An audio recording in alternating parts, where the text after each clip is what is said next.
Hi friends, welcome back our channel Sarika creatives. ఈరోజు ఒక నిండు గర్భిణి చనిపోయిందండి. ఆ విషయంపై ఈరోజు మనం డిస్కస్ చేస్తున్నాము. నిండు గర్భిణి అయినా దయ చూపలేదు. కరోనా అనుమానంతో వైద్యం నిరాకరించిన ఆసుపత్రులు.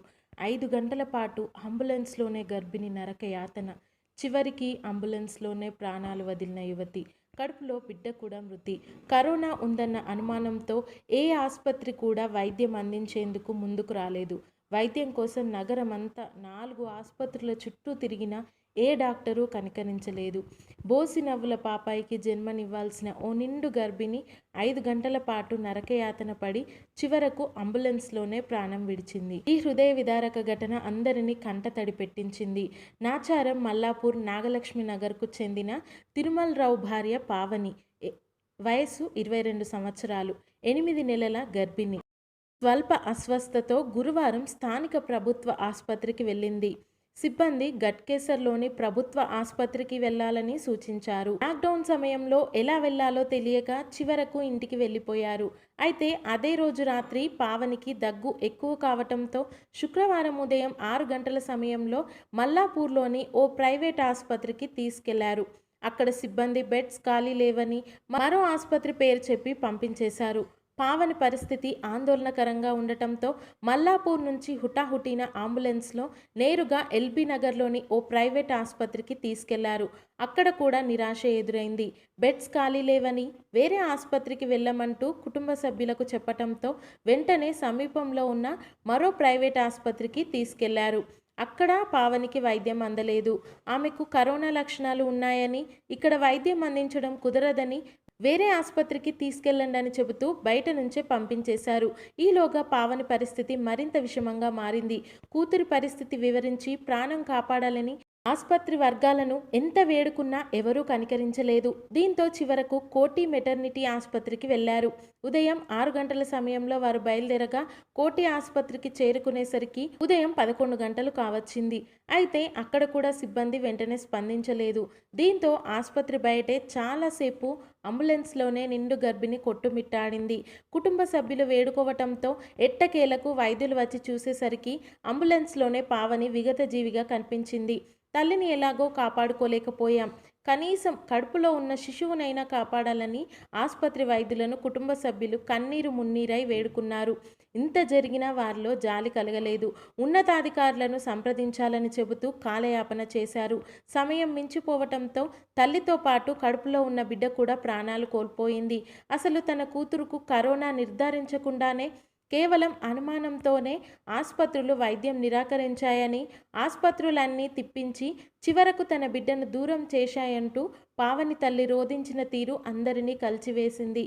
వైద్య సిబ్బంది నిర్లక్ష్యంతోనే తమ కుమార్తెకు కోవిడ్ అన్న అనుమానంతో ఉన్నతాధికారులు అనుమతి తీసుకోవాలంటూ కోటి ఆసుపత్రి సిబ్బంది జాప్యం చేశారని, అందువల్లే పావని చనిపోయిందని కుటుంబ సభ్యులు ఆరోపించారు. అయితే ఆసుపత్రికి రాకముందే పావని మరణించిందని సిబ్బంది అంటున్నారు.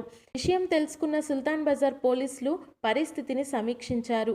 కోటి ప్రసూతి ఆసుపత్రికి తీసుకువచ్చిన గర్భిణికి ఈసీజీ పరీక్ష చేశామని, అప్పటికే ఆమె మృతి చెందిందని డాక్టర్ రాజ్యలక్ష్మి తెలిపారు.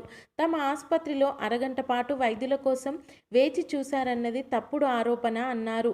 ముందు రోజు రాత్రి నుంచే మృతురాలికి దగ్గు, జలుబు ఉండటం, ఉమ్మనీరు తగ్గిపోవటంతో మరణించి ఉండవచ్చన్నారు. పావని మృతి ఘటనపై అధికారులు స్పందించారు. శనివారం ఘటనపై పత్రికల్లో కథనాలు రావటంతో మేడ్చల్ జిల్లా పాలనాధికారి శ్వేతా మహంతి స్పందించారు. ఆమె ఆదేశాలతో శనివారం ఉదయాన్నే మల్లాపూర్లోని మృతురాలి ఇంటికి చేరుకున్న జిల్లా వైద్యాధికారి డాక్టర్ మల్లికార్జున్, ఉప వైద్యాధికారి నారాయణరావు ఘటనపై విచారణ జరిపారు.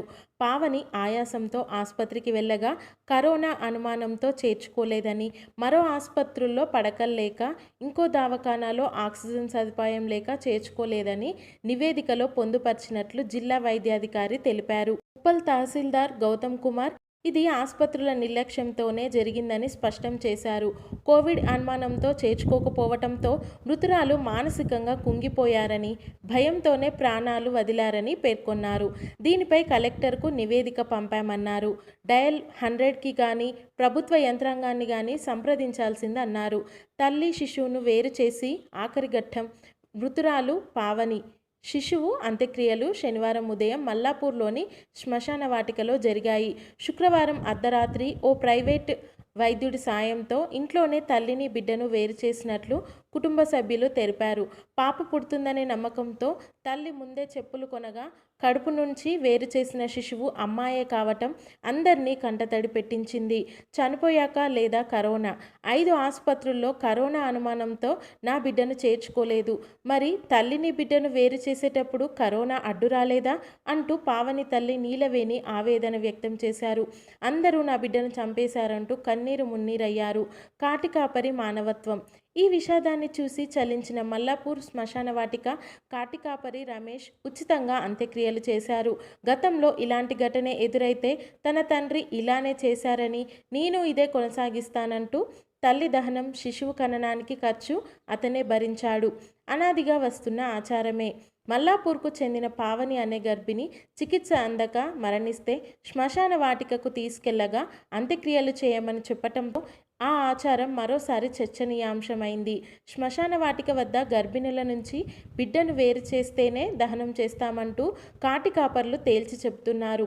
దీంతో మరోసారి మృతదేహాన్ని ఆసుపత్రులకు తీసుకెళ్తున్నారు. శస్త్రచికిత్స ద్వారా మృత శిశువును బయటకు తీసి అంత్యక్రియలు నిర్వహిస్తున్నారు. ఈ వ్యవహారం పూర్తయ్యేసరికే 2-3 రోజుల సమయం కూడా పడుతుంది. సాంప్రదాయ ప్రకారమే హిందువుల్లో ప్రాంతం అనుసరించే సాంప్రదాయం ప్రకారం అంత్యక్రియలు నిర్వహిస్తారని ముసాపేటకు చెందిన పురోహితులు బలరాం తెలిపారు. ఎన్నో ఏళ్ల నుంచి ఆయా కుటుంబాలు తమ ఆచార వ్యవహారాలకు అనుగుణంగా మరణించిన వారిని కాల్చటం, పూడ్చటం చేస్తుంటున్నారు. కొన్ని కులాలు తమ ఆచారం ప్రకారం చిన్నపిల్లలు, అవివాహితులు మరణించినప్పుడు మట్టిలో పూడ్చుతారు.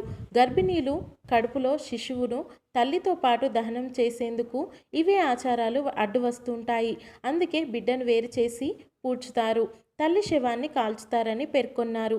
ఇవండి మన లేటెస్ట్ అప్డేట్స్. ఇలాంటి మరిన్ని లేటెస్ట్ అప్డేట్స్ కోసం వెంటనే మన ఛానల్ని సబ్స్క్రైబ్ చేయండి, లైక్ చేయండి, షేర్ చేయండి, కామెంట్ చేయండి. మీ ఫ్రెండ్స్ అండ్ రిలేటివ్స్కి షేర్ చేయండి. Thank you for watching.